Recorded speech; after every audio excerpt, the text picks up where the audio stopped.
Okay, Bismillahirrahmanirrahim. Assalamualaikum warahmatullahi wabarakatuh. So, welcome back. Ini adalah video yang ketiga dalam siri lecture saya atas tajuk Police Investigations.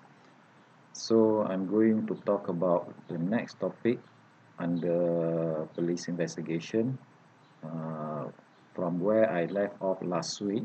And as I already mentioned last week, the next topic I intend to talk about is Section 113 of the Penal Code. Okay. For the purpose of this lecture and also for all other following lecture after this, I'm going to follow the flow from your textbook. This is so that it's easier for you to follow.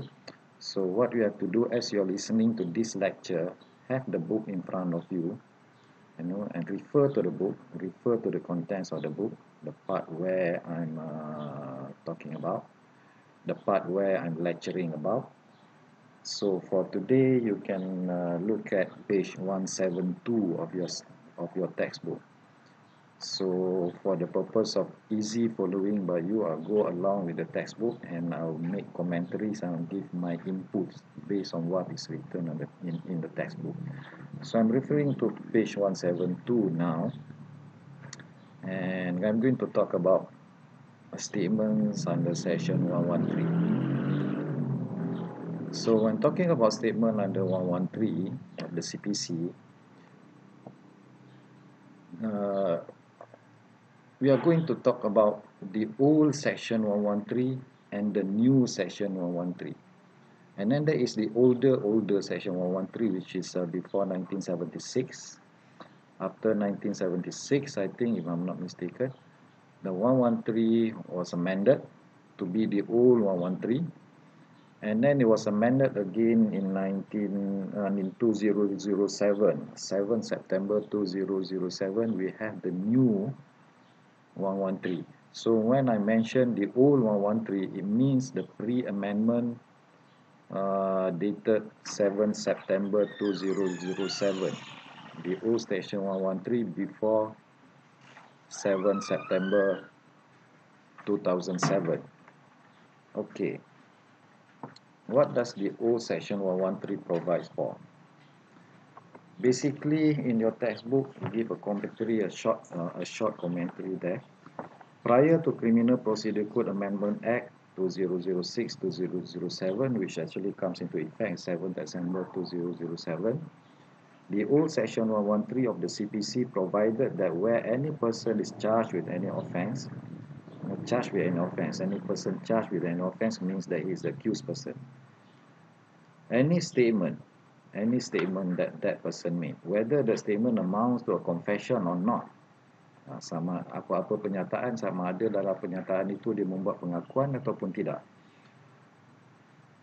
or is oral or in writing, ataupun penyataan yang dibuat itu secara lisan, oral ataupun dalam bentuk tulisan, ditulis, made at any time, pada bila masa, whether before or after the person is charged, sama ada sebelum atau selepas dia dituduh dengan pertuduhan, whether or not wholly or partly in answer to any questions, sama ada menjawab soalan ataupun tidak menjawab soalan, sama ada maksudnya kalau dia sendiri cakap tak ada siapa tanya pun terpakai, by that person, pernyataan itu adalah oleh orang itu, to or in the hearing of any police officer, kepada mana-mana pegawai polis, bukan sebarang pegawai polis, ada tambahan lagi kat situ, to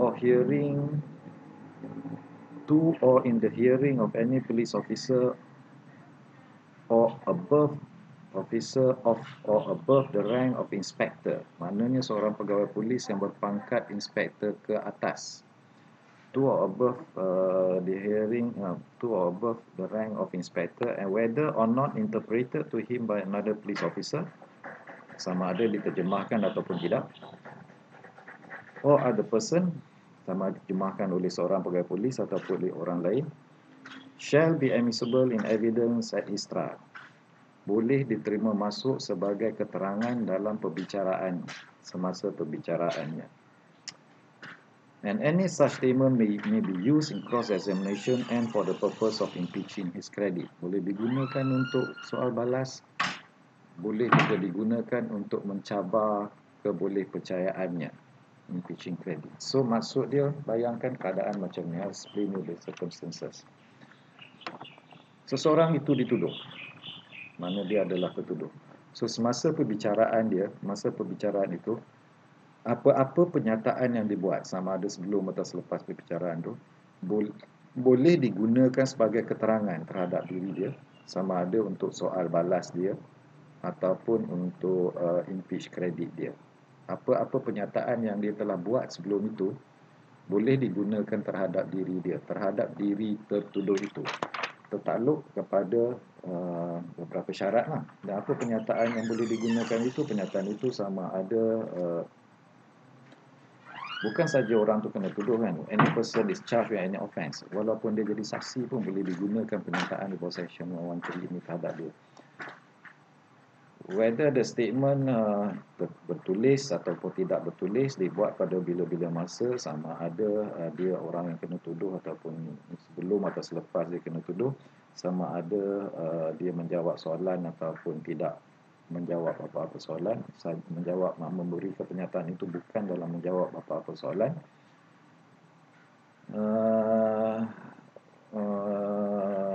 Dalam pendengaran seorang pegawai polis yang berpangkat inspektor dan ke atas, sama ada diterjemahkan oleh pegawai polis lain ataupun orang lain. Dalam lain perkataan, apa-apa pernyataan yang dibuat pada bila-bila masa lah, yang dibuat tu boleh digunakan sebagai keterangan terhadap diri dia. Okey, itu yang pertama. Yang pertama. Yang seterusnya, saya baca daripada textbook muka surat 172. The old section 1131 of the CPC provided that for the statement to be admissible, it must be made to a police officer of or above the rank of inspector. So dalam hal ini ada kes Abdul Ghani bin Yusuf against PP, kes tahun 81. Apa yang berlaku dalam kes ini, dalam kes Abdul Ghani Yusuf ini, dia merujuk pada satu passage dalam keputusan dalam kes sebelum itu, iaitu kes PP lawan Ong Weng, di mana dinyatakan, however, not all caution statements are admissible. A caution statement is admissible only if it and satisfies the conditions set out in section 113. So section 113 yang lama dulu ada syarat-syarat dia sebelum satu keterangan itu boleh diterima. In particular, we mentioned two conditions that it should be made to a police officer of the rank of inspector and above, and it was made voluntarily. Okay. Dua syarat diberikan di situ dalam kes Ghani Yusuf, diberikan pada pegawai polis yang berpangkat inspektor dan ke atas, dan juga dibuat secara sukarela. If clearly the statement was made to an officer below the rank of inspector, then the duty of committing magistrate is easy. Reject it, simply reject it. So dalam kes Ghani Yusuf, His Lordship held that any statement recorded by a probationary inspector, inspektor percubaan, dalam polis dia ada pangkat inspektor percubaan, probationary inspector, ada juga sub inspector. So ini di bawah akta polis lah. So yang mana di bawah akta polis rank below an inspector. So the statement is not recorded in accordance with the requirement of the old section 113, and the consequence is that is inadmissible.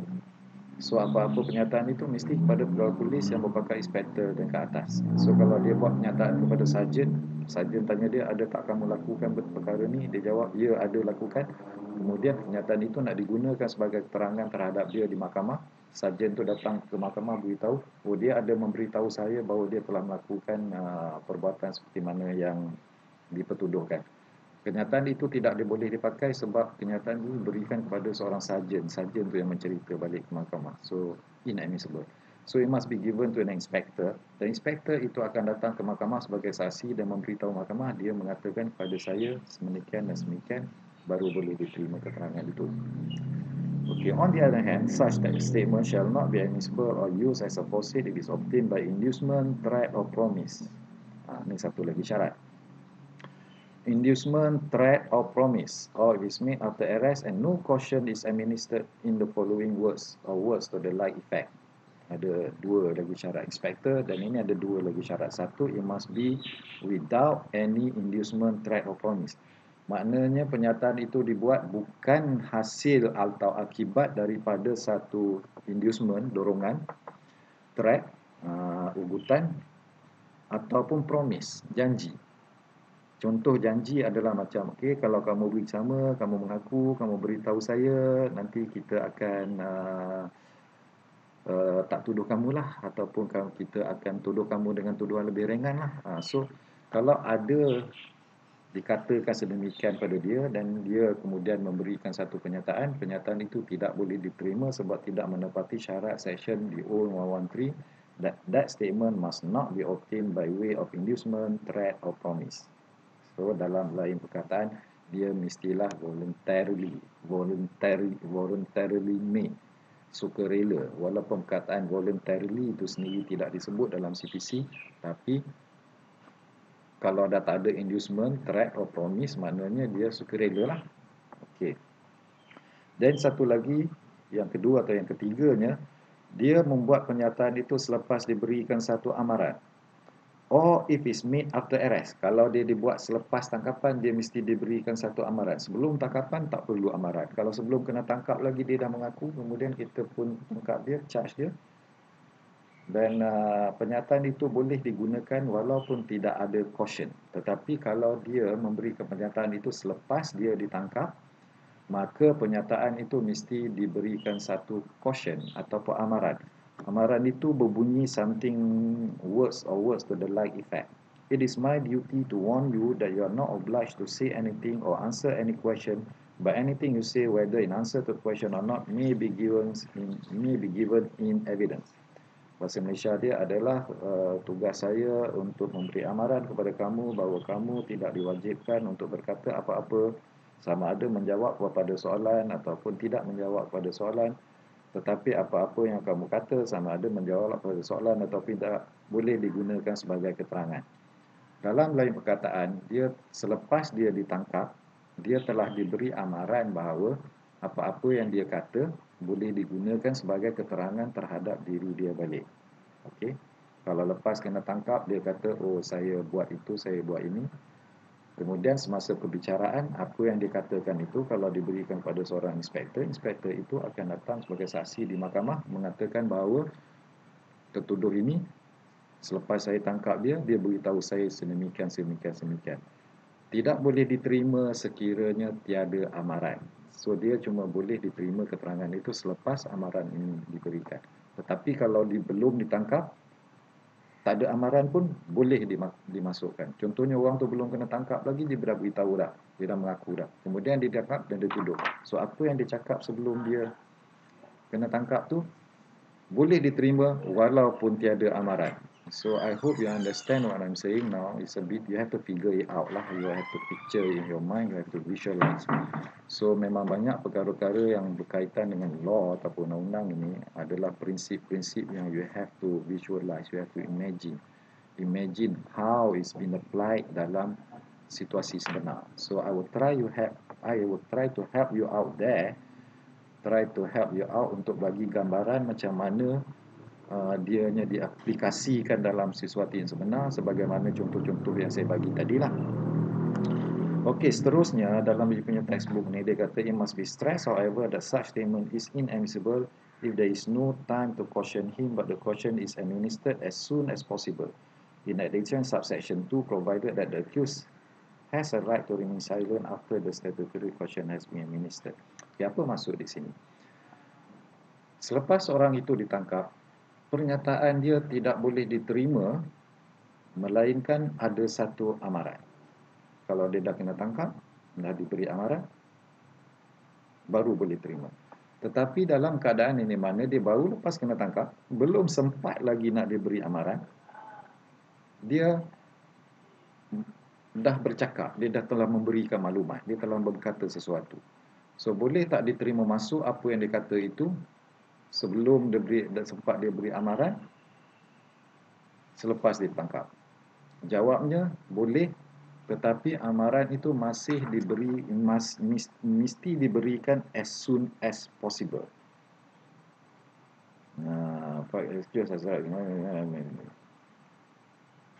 The caution is administered as soon as possible. secepat mungkin. Contoh dia macam inilah, kalau you boleh gambaran dia. Seorang itu baru kena tangkap, terus dia mengaku. Kita nak guna pengakuan dia terhadap diri dia.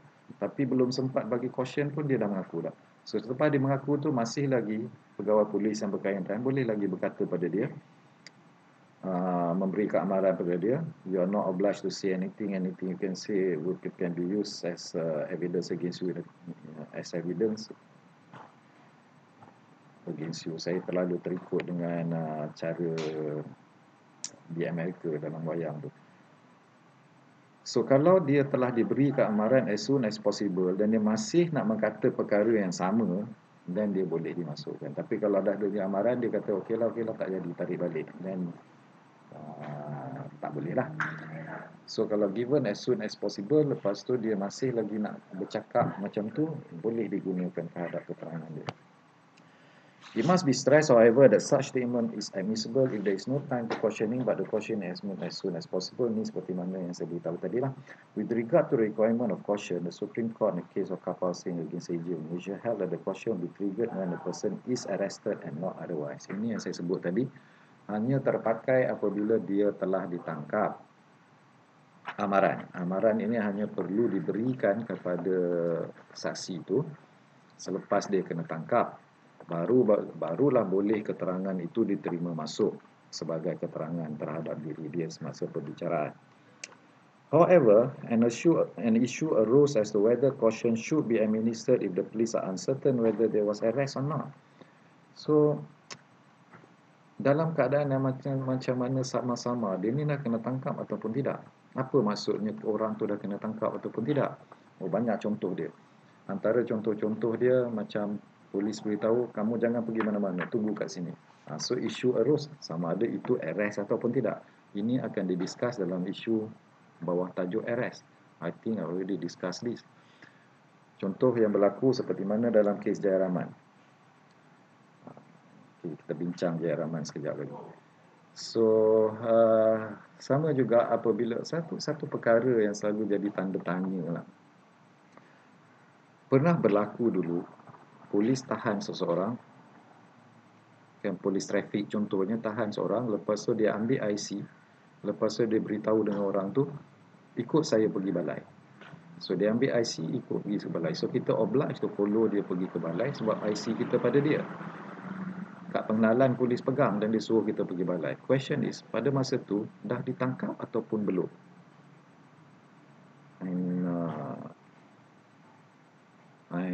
This is an open question, so it's a good question to discuss kalau dalam assignment. But I'm not giving you the assignment now, tapi ini adalah potential soalan yang boleh ditanya dalam assignment. Apapun, dalam kes Jaya Rahman, the ASP did not administer the caution before the accused persons made the statements. The issue was whether they were arrested or not. The federal court held that there was no arrest and hence the statements were admissible even though no caution were administered. So apa berlaku dalam kes Jaya Rahman ni? Macam saya beritahu tadilah, polis tu dia tak beritahu dia tangkap secara jelas. Dia cuma cakap dengan semua orang ni, okey, tunggu sini, jangan pergi mana-mana. Okay? Kamu tunggu sini, jangan pergi mana. Kamu panggil sini, kamu bagi sini, kamu bagi sini. Okey, betul polis tanya, apa jadi sebenarnya? What happened? Lepas tu orang tu bercerita. Later on, orang yang polis tanya tu jadi orang yang kena tuduh, orang tertuduh. So boleh tak apa yang dinyatakan oleh orang itu masa polis panggil dia, tunggu sini, duduk sini, kemudian polis tanya dia, apa yang dia cakapkan itu boleh tak diterima masuk sebagai keterangan di bawah Seksyen 113? So tertakluk kepada syarat-syarat Seksyen 113 lah. Pertamanya sama ada polis inspector and above. And then keduanya sama ada dia voluntarily ataupun tidak, ada inducement, threat or promise. Katakanlah dalam kes ni tiada inducement, threat atau promise. Dalam kes ni tiada inducement, threat ataupun promise. Ataupun the next question would be, the next question is, dia dah kena tangkap atau belum? Kenapa kena tangkap atau belum itu adalah satu isu penting sebab tidak ada caution diberikan. You following me, I hope. So kalau dia telah kena tangkap, pernyataan itu tidak boleh diterima masuk. Apa yang dikatakan oleh tertuduh itu tidak boleh diterima masuk. Apa yang dikatakan, oh dituduh semasa polis menyoal dia, itu tidak boleh diterima masuk simply because dia telah kena tangkap dan tiada caution diberikan. Tetapi kalau semasa polis menyoal tu dia belum lagi tidak kena tangkap atau belum lagi kena tangkap, maka apa yang dikatakan itu tak perlu caution, boleh diterima masuk sebab dia belum kena tangkap. Sebab caution tu cuma syarat apabila seorang itu telah kena tangkap. Okay. Syarat lain adalah dia voluntarily meet to an inspector and above. Dan caution itu kalau telah kena tangkap. I hope you follow me. So dalam kes Jaraman ni, berdasarkan pada fakta kes itu, mahkamah mengatakan bahawa dia semua tertuduh tu belum kena tangkap, therefore apa dia kata tu adalah admissible. I think saya pernah cerita dengan dia tentang fakta kes Jaraman ni. I think so in the last lecture. Kalau saya terlupa ataupun tak ingat, then you can ask me again. Okay, it should be pointed out that the federal court ruled that there was an arrest, then the statement will be inadmissible as no caution had been administered. Thus, it is prudent to administer a caution. So, ini satu komentari lah. Eloknya bila orang tu dah ditangkap terus bagi caution. So, tak ada isu mengenai sama ada dia kena tangkap atau tidak. Tangkap saja dan bagi caution terus. Another issue as to the effect of a defective caution. The general rule is that the statement of accused is inadmissible if caution administered is defective. So apa maksud dengan caution defective? Caution defective ni tak boleh pakai juga kalau orang tu telah kena tangkap. Bila kena tangkap, sebelum statement dia boleh digunakan sebagai keterangan, dia mesti diberikan amaran. Tapi macam mana kalau amaran tu defektif? Apa yang dimaksudkan sebagai amaran ini defektif adalah maksud tak sampai lah. Amaran itu, gist dia, isi dia adalah supaya orang itu menyedari, mengetahui dan menyedari bahawa apa-apa yang dia kata boleh digunakan terhadap dia sebagai keterangan. Exception to the rule against self-incrimination seperti yang saya pernah sebut sebelum ni. Dia boleh digunakan, dia mesti faham. Sebelum dia cakap tu dia tahu bahawa yang okay, apa aku cakap ni boleh digunakan later as evidence against me. So kalau dia dah faham perkara tu, dia masih nak cakap, then baru boleh diterima apa yang dia cakap tu. So nak memastikan bahawa dia faham maksud tu, caution itu sendiri, amaran itu sendiri mestilah betul, not defective. So apa benda yang boleh menjadikan amaran itu defective? Dalam kes Poon Hyong against PP, the accused was charged under emergency regulations. Okay, emergency regulation SK 1948, where caution was to be administered under regulation 33, which is in pari materia with section 37A1B, dangerous drug, equivalent to section 113. Okay, kita akan cerita tentang dangerous drug ni. Whatsoever, this provision under the old section 113 ada provision yang sama dalam SK, dalam essential securities, dalam emergency regulation, peraturan darurat, iaitu peraturan 33. The police officer when administered the caution omitted to include the words answer any question. Dia tak sebut tentang sama ada menjawab mana-mana soalan ataupun tidak. Sama ada maklumat dibagi itu is answer to any question. So perkataan in answer to any question itu tertinggal. The Court of Appeal held that caution was defective and the statement was inadmissible. So tinggalkan satu perkataan daripada caution tu pun, caution tu dah defective. The caution defective means is not admissible, is inadmissible. So bila dia inadmissible, statement dia tak boleh pakai lah sebagai keterangan terhadap diri dia. The court opined that the words answer any question warn the accuser is not obliged to answer any question put to him by the recording officer. If not, the accused would think that under section 1122 he was bound to answer all questions. Ini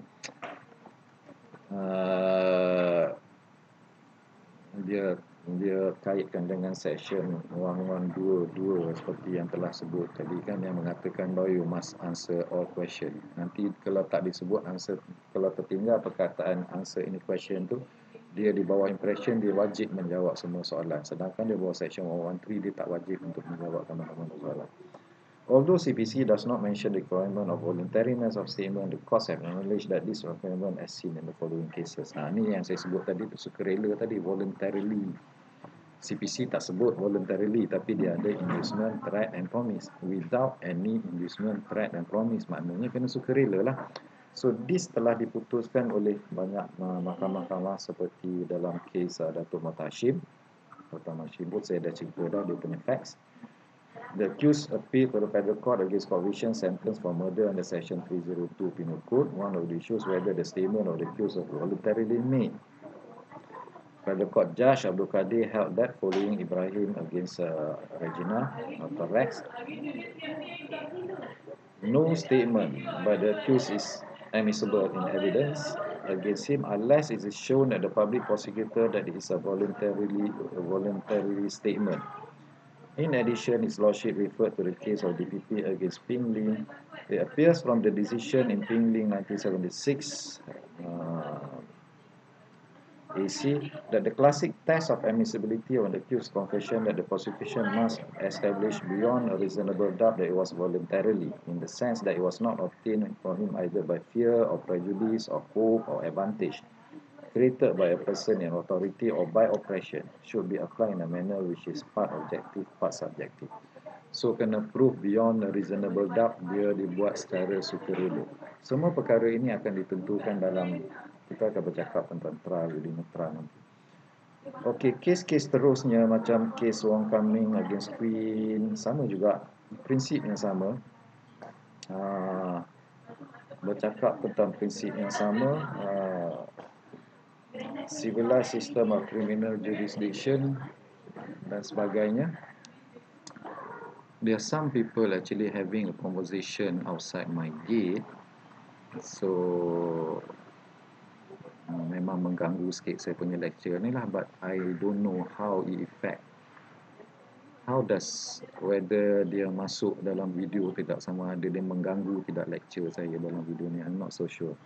Malas nak kacau dia orang, biarlah dia orang sembang kat luar.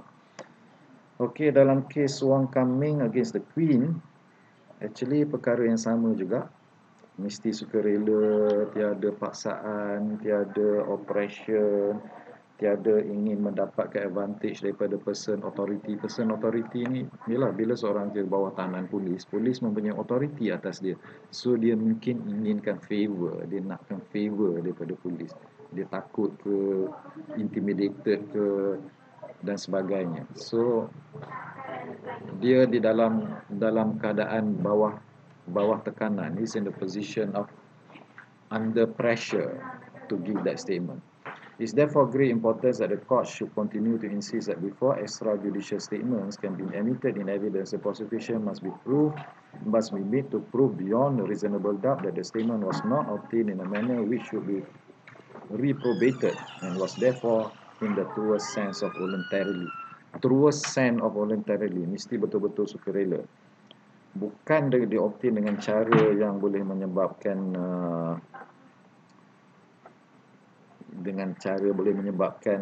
ianya dikatakan bukan sukarela. So sukarela ni perlu dibuktikan beyond a reasonable doubt. Macam mana dilakukan? Trial within a trial ataupun voir dire. So statement ni adalah statement extrajudicial. Kenapa extrajudicial? Sebab dia dibuat di luar mahkamah. Pernyataan dibuat di luar mahkamah, kemudian dimasukkan dalam mahkamah sebagai keterangan terhadap saksi itu. Dalam kes Morgan anak lelaki Ayahu, the accused was charged with murder. Prosecution case rested mainly on the statement made under section 112 of the CPC and the caution statement of the accused. So the statement was under section 112, maybe because it was not arrested yet at that time, so it was made under section 112. And also a caution statement. A caution statement means statement under 113. A caution statement. Perlu saya sebut di sini, even a statement under 112 boleh dimasukkan, digunakan terhadap tertuduh sebagai keterangan terhadap tertuduh di bawah DO section 113 dulu, because DO section 113 dia kata dekat situ any statement. Any statement ni mungkin statement yang diambil di bawah section 113, yang polis rakam di bawah section 113, where the accused was actually brought before him, orang kena tangkap, dibawa ke hadapan dia, pegawai perakam dibawa ke hadapan pegawai perakam, dan pegawai perakam kemudian record, tanya soalan dan record jawapan-jawapan dia. That is merakam percakapan. Ataupun statement yang dibuat semasa tangkapan, selepas tangkap yang polis tanya, dia jawab, bukan dirakamkan tapi dijawab semasa mana-manalah. Ataupun juga mungkin orang itu asalnya adalah seorang saksi tapi kemudian dia kena tuduh.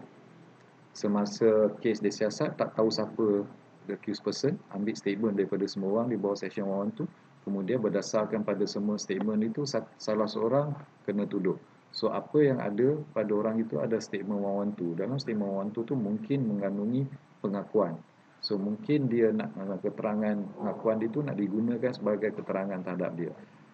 Kemasukan Section 112 itu masih lagi tertakluk kepada peruntukan-peruntukan di bawah Section 113. Yang saya sebut tadilah, voluntarily, made to inspector, and kalau telah ditangkap kena ada caution. Kalau belum kena tangkap tak perlu ada lah. So, apa berlaku dalam kes ni? With regard to the caution statement, statement 113, the defense alleged that it was involuntarily made at the accused was assaulted and threatened by the police into making the statement, that it was promised he will be released from detention if he confessed to the crime. So, semasa perbicaraan ada bantahan daripada peguam bela mengatakan bahawa statement ini diambil setelah tertuduh itu telah dipukul dan diugut. Kemudian dijanjikan bahawa dia akan dibebaskan sekiranya dia membuat pengakuan. Ini apa yang dikatakan, dihujahkan oleh peguam bela lah semasa dalam kes. So, apa berlaku? A trial within the trial, however, established that statement was voluntarily made. So, diadakan satu trial within the trial. Macam saya beritahu dulu, a trial within the trial adalah satu perbicaraan dalam satu perbicaraan atas isu sama ada kenyataan ini dibuat secara sukarela. So, dalam perbicaraan itu, dalam the trial within the trial ataupun dalam the voir dire itu, kedua-dua pihak akan memanggil saksi dia. Pihak pendakwaan akan memanggilkan saksi dia yang selalunya terdiri daripada pegawai-pegawai polis lah untuk memberi keterangan bahawa dia telah memberi keterangan secara sukarela, tidak ada kena pukul, tidak ada yang dijanjikan, tidak ada dan sebagainya. Dan pihak pembelaan pun boleh memanggil saksi-saksi dia kalau ada, ataupun dia sendiri yang memberi keterangan bahawa macam disebut sinilah dia telah pukul saya dan sebagainya. So, setelah mendengar kes dalam trial within the trial itu, mahkamah telah membuat keputusan bahawa the statement was voluntarily made. Sebenarnya statement itu telah dibuat secara sukarela. Tidak ada paksaan, tidak ada pukul, tidak ada itu sebagainya. So the High Court held that there was no need for the accused to show involuntariness in the making of the caution statement. It is for the prosecution to prove beyond a reasonable doubt it was made voluntarily.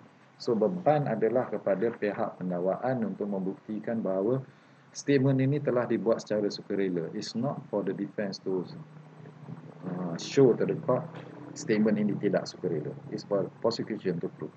So statement defense cuma bangkitkan bantahan statement. Contoh dalam satu kes lah, the defense can, bila statement itu, bila pihak pendakwaan memanggil seorang saksi, katakanlah seorang pegawai perakam yang merakamkan percakapan saksi ini untuk memberi keterangan. So, soalan akan ditanya pada saksi itu, pada sekian hari bulan, sekian masa, apa kamu melakukan? Okay, saya telah merakamkan satu percakapan daripada seorang orang yang kena tangkap bernama sekian-sekian, iaitu tertuduh dalam kes ini. So, the next question is akan ditanya, so adakah ini rakaman percakapannya? Dia jawab ya. So, kalau dia kata, kemudian permohonan akan dibuat kepada mahkamah yang arif, saya mohon untuk kemukakan pernyataan ini, iaitu pernyataan yang dibuat oleh tertuduh yang dirakamkan oleh saksi ini. Pada masa ini peguam bela akan membuat bantahan yang arif. So, asas bantahan saya adalah pernyataan itu telah diperolehi dengan cara ugutan, dorongan, janji dan tidak dibuat secara sukarela, dan dengan itu tidak menepati syarat-syarat di bawah Section 113. So, bila ada bantahan itu, mahkamah kena buat keputusan. Was this statement made voluntarily or not? So, how do the court gather the facts, fakta-fakta yang boleh menunjukkan sama ada statement ini made voluntarily or not? So, caranya adalah dengan mengadakan satu voir dire lah. So, mahkamah akan perintahkan satu perbicaraan dalam perbicaraan diadakan. So, dalam perbicaraan itu, pihak pendakwaan kena kemukakan bukti bahawa keterangan ini telah diberikan secara sukarela. It's for the prosecution to show proof, show evidence that can prove that this statement was voluntarily made. So I wonder sometimes whether this lecture I'm giving too fast or not, because I'm just pouring out apa yang ada saya terfikir ni. So I try to go slowly kalau you tak boleh nak catch up. So begitulah, for the prosecution to prove it was voluntarily made, not for the defense to show that it was involuntarily made. Okey, seterusnya kes Francis Anthony Sami. Francis Anthony Sami ni is a case that I prefer you read yourself, sebab segala yang berkaitan dengan DO Section 113 ada dalam sini dibincangkan oleh hakim. Francis Anthony Sami appellant appeal against the death sentence of the High Court for the murder of Bangladeshi national whom he allegedly killed for the purpose of obtaining a human skull in order to win a 4-digit lottery. Dia main neko. Untuk main neko ni nak dapat nombor dia kena menurut. Untuk menurut ni dia perlukan korban, hantu-hantu yang mengasuk dia tu perlukan korban. So korban yang diperlukan adalah kepala seseorang. So apa dia buat adalah dia pergi cari seorang warga Bangladesh, bunuh warga Bangladesh tu, ambil kepala dia, gunakan kepala dia tu sebagai offering untuk menurun, untuk dapatkan nombor ekor. So apa keterangan yang ada cuma Section 113, iaitu pengakuan dia sendiri. Dalam rakaman percakapan dia kepada polis, dia mengaku dia buat semua benda ni. So the issues were inter alia, antara lainlah isu dia, whether there was non-compliance with old Section 113 of the CPC in respect of the caution statement, as the actual words of the caution was administered were not read out to the evidence, and also in the recording officer did not ask the appellant whether it was induced to make any caution statement. Besides, whether the trial judge had rightfully applied the standard of proof required for the voluntariness of the caution statement. So ada 3 isu di sini berbangkit. Yang pertamanya,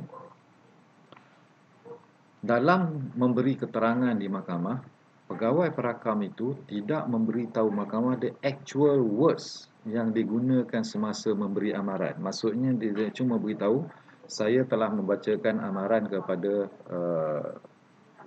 tertuduh ini. Saya telah bacakan amaran. The actual words of the amaran itu tidak diceritakan di mahkamah. So tidak ada keterangan di mahkamah tentang apa perkataan yang digunakan semasa dia memberi amaran itu. Dia cuma menceritakan di mahkamah dan dirakamkan dalam keterangan bahawa saya telah memberikan satu amaran. That's all. So you nampak the first issue tu. So the second issue is whether he was induced to make the caution statement. Kan? Yang keduanya of course lah, dia di-induce, didorong untuk memberikan keterangan itu.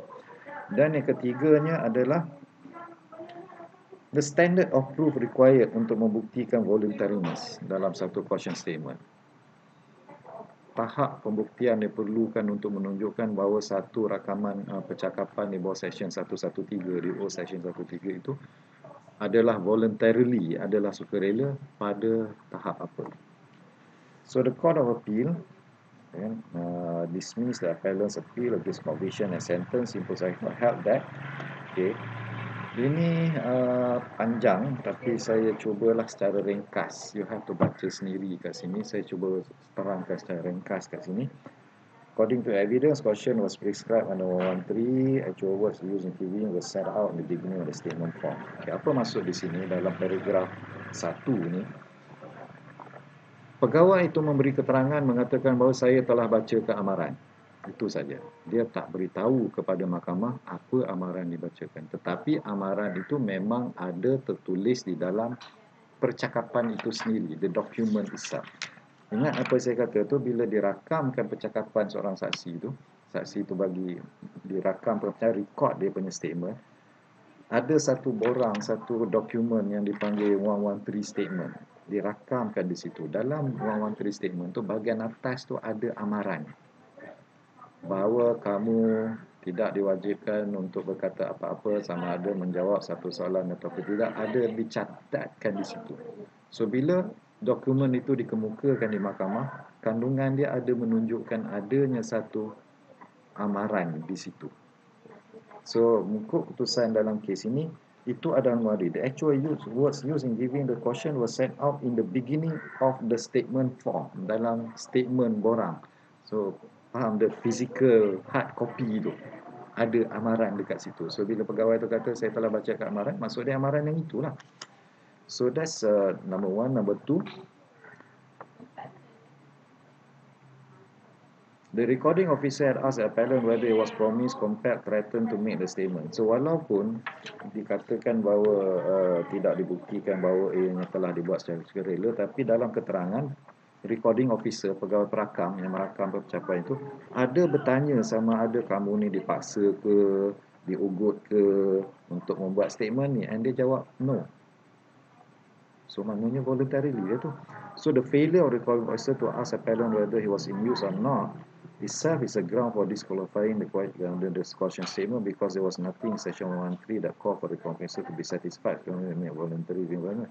The question of voluntariness was to be decided by the court, and in the instant case the trial judge found that there was no inducement.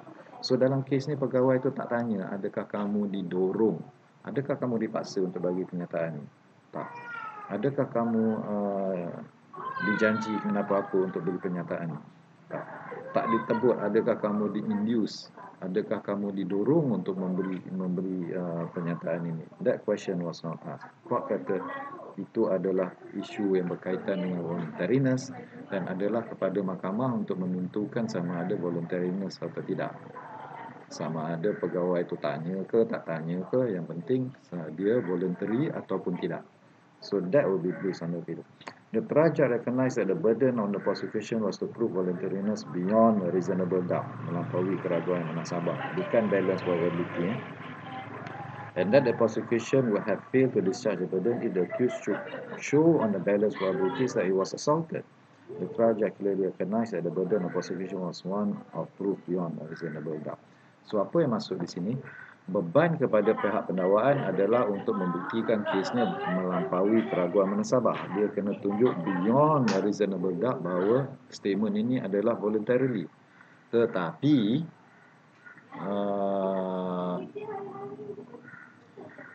pihak pembelaan pula beban pada dia untuk menunjukkan bahawa dia tidak voluntarily cuma atas balance of probability. So I hope you faham benda ni. Perkara ni akan dibincangkan lebih lanjut lagi. Beban pendakwaan, beban pembelaan. Beban pembelaan on the balance probability, beban pendakwaan beyond a reasonable doubt. Balance probability ni adalah yang mana lebih berkemungkinan.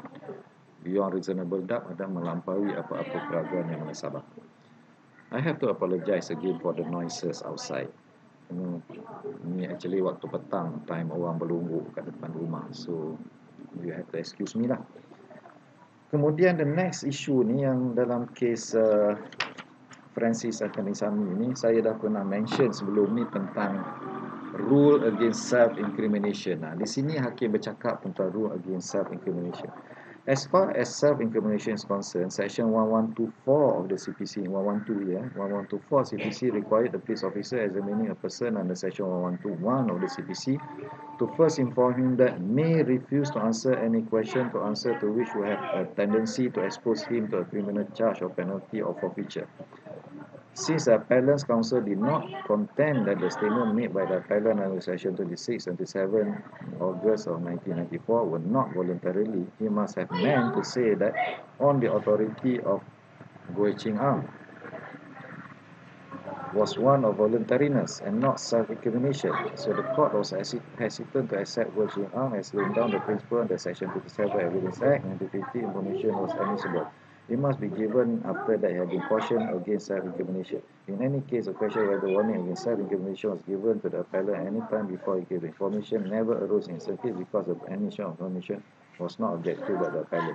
So, dalam lain perkataan, dalam 112 ada warning against self-incrimination. Kamu tidak perlu menjawab soalan kalau dia boleh mendedahkan kamu kepada sebarang ini. Tetapi dalam 113 tidak dibangkitkan sebenarnya tentang rule against self-incrimination ni. Yang berbangkit adalah isu berkaitan dengan voluntariness, bukannya amaran terhadap self-incrimination. Amaran terhadap self-incrimination tu already given in the caution. So the next issue adalah berkaitan dengan voluntariness. So since the question that arose in Goh Ching Ang was one of voluntariness and not self-incrimination, The court was hesitant to accept Goh Ching Ang in laying the principle for Section 27 Evidence Act to be admissible. So dia tak terima prinsip dalam kes Goh Ching Ang yang berkait dengan Section 27 sebab isu di sini adalah berkaitan dengan voluntariness, bukan isu sebagaimana yang dalam kes Goh Ching Ang. So they distinguish lah. In any case, the question of whether warning examination was given to the appellant any time before the information never arose in instant case because the admission of information was not objected by the appellant's counsel. So, bukan isu dalam kes ni. Dalam lain perkataan, isu berkaitan dengan self-incrimination bukan isu di dalam kes ini. The trial judge bore in mind the standard of proof appellant was SR. Ini isu lain lah. Ini pasal dia kata dia mabuk semasa melakukan kesalahan tu. So, court ambil kira bahawa mabuk itu perlukan keterangan saintifik untuk menunjukkan bahawa dia sampai ke tahap yang mana dia tak tahu, tak sedar apa benda dia buat, which dalam kes ini tidak ada.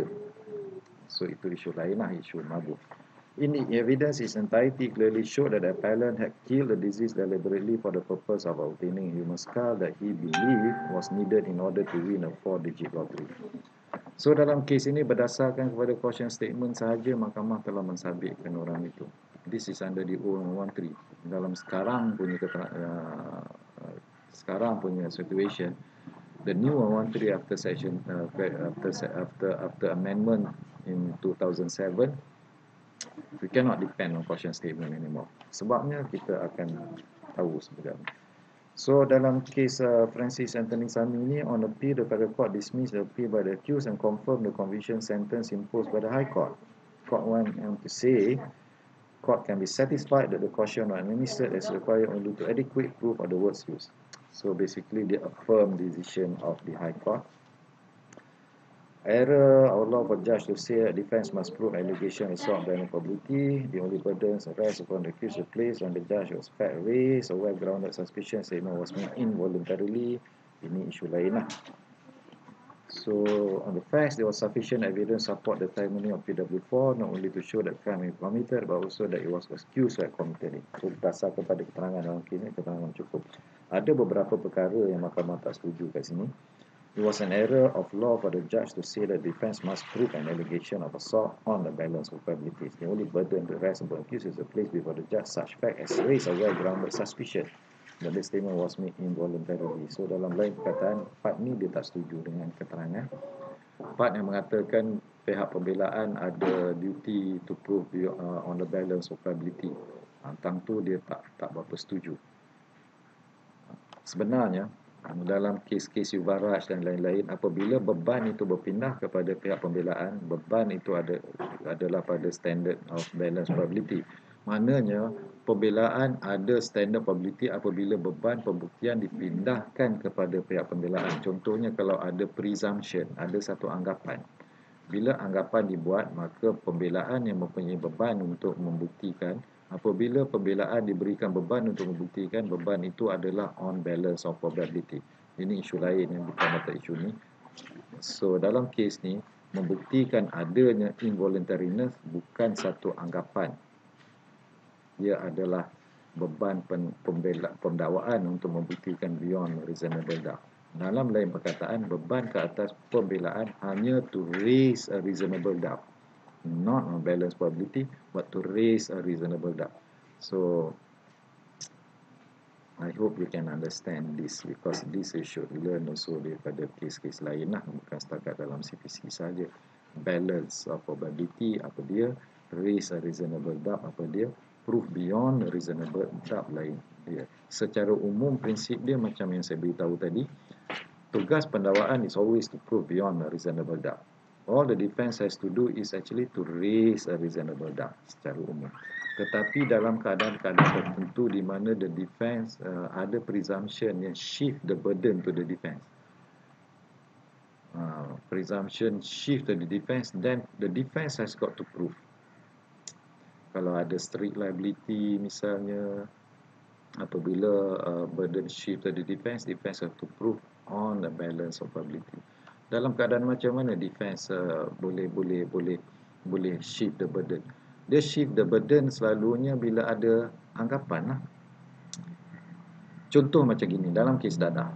seseorang yang memiliki 200 gram cannabis, 200 gram and above of cannabis, adalah dianggapkan, presumed to be trafficking in that cannabis. So, seorang yang ada 200 gram atas, memilikilah, satu orang memiliki, maka dia ada anggapkan sebagai traffic, mengedar dadah. So, ada anggapan mengedar di situ. So, apabila ada anggapan mengedar, kalau pihak pembelaan ingin menunjukkan pada mahkamah bahawa dia tidak mengedar dadah, yes, dia memiliki, tapi dia bukan mengedar. Mengedar boleh attract the death sentence. Dia kata, ya, dadah ini adalah memang dalam milik saya, tapi untuk kegunaan saya sendiri, bukan untuk diedarkan. Katakanlah defense dia macam itu. So, beban untuk membuktikan bahawa dia bukan mengedar dadah, sebaliknya untuk kegunaan dia sendiri, adalah on the balance of probability. Kenapa on the balance probability? Sebab ada anggapan bahawa dia mengedar dadah itu, so dia kena ribat dah anggapan. Ini satu contoh saya bagilah. Okey, seterusnya.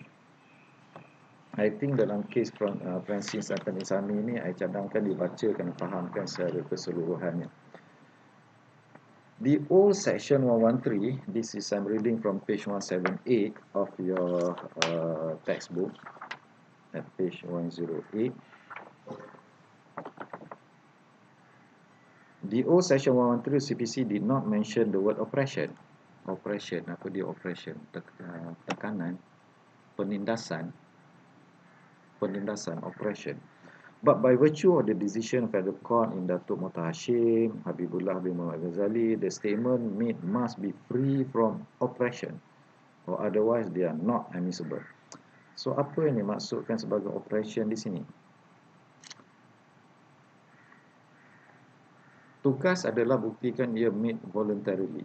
CPC cuma sebut inducement, threat or promise. Tapi sekarang ni melalui case law, dia kata statement tu mesti sukarela. Sebab masuk without threat, inducement, promise tu sukarela. So, kalau sukarela termasuk juga tanpa apa-apa tekanan, tanpa ada penganiayaan. Without any oppression. So, apa perkara-perkara yang boleh dikatakan sebagai oppression? So, tengok dalam case Datuk Mohtar Hashim. As to the long hours and odd hours of interrogation stated in the station diaries, this would appear to be suggestive of an oppression within the definition of thereof of such J in R against Priestley, kes lama dekat Britain, which was adopted in R against Fraser 1972. We are told by the public prosecutor that this might be the method adopted by the special branch, but if you were to appropriate and endorse the agreements, offences or interrogation in this system that they choose to utilize, we might as well countenance the interrogator's preference to stand a man on his head or hang up in his toenails while questioning him, so as to better to enhance the flow of blood to his cerebral activity and stimulate his neurotic faculties and recollection of past and recent events. We need hardly remind those involved in integration of witness and accused persons that any method adopted in the process outside accepted norms and standards must be able to withstand the test of strict and crucial scrutiny. Apa maksud ni? So, dalam kes ni, dia diinterrogate dalam jangka masa yang panjang, tengah-tengah malam. So, ini mahkamah kata boleh terjumlah kepada satu oppression. Pihak pendakwaan jawab, oh, ini perkara biasa yang dilakukan oleh special branch. So, mahkamah kata kalau itu biasa, boleh katakan tonggingkan orang tu kat kepala ke bawah, kaki ke atas pun biasa jugalah. Sebab itu untuk mudahkan darah dia untuk lancar, supaya dia boleh menjawab dengan jelas. So, dia kata kita tak boleh ikut cara-cara yang luar biasa ni. We must accept the norms. Accept the norms. I'm sure some cases you have read over the press kan, isu-isu ni dibangkitkan. Dia telah diinterogasi selama 6 jam tanpa rehat. Kenapa dia bangkitkan isu itu? Sebab dia nak membawa kepada hujah ini adalah satu oppression. So, bila ada oppression, it's no longer voluntary. It should be noted that it's not mandatory to explain the caution to the arrested person. There has been told in federal court case Muhammad Zahir Islam, the essential requirement for the statement to be made admissible is that it must be voluntarily. However, Zulkifli Makinuddin held that the trial judge must assess all the facts and circumstances surrounding the giving of the statement. For example, whether the accused has poor command of language averted to under the caution, then the explanation must be given to ensure adequate protection. So, apa maksud di sini? Tiada kewajipan untuk menjelaskan, menerangkan apa maksud caution ni. Ni caution ni kita dah bacakan. Maksud dia maknanya benda-benda yang dicakap nanti, kemudian bila sampai mahkamah nanti pihak pendakwaan dia boleh panggil saksi dia kepada siapa yang kamu cakap ni. Orang tu akan datang mahkamah, dia akan bagi keterangan tentang apa kamu cakap. Lepas tu apa yang kamu cakap tu nanti jadi keterangan terhadap kamu dah. Boleh digunakan supaya untuk ini. Just have to give the caution, there is no need for explanation. Itu mahkamah kata. Tak perlu untuk jelaskan caution tu tadi. Bagi caution cukup. Tetapi tengok keadaan kes jugalah kalau orang tu jenis yang tak berapa faham. Cakap biasanya kecak pasarnya orang tu tak berapa cerdik ke, jenis bengong-bengong sikit ke, tak berapa faham undang, cakap dia jadi bengong. Kita kenalah jelaskan. Kalau dia tak faham, kenalah jelaskan. Walaupun tidak ada kewajipan untuk menjelaskan kepada dia, bergantung kepada keadaan satu-satu kes. So, begitulah di O Section 113. Now, hampir 1 jam tentang O Section 113. So, I'm going to take a short break.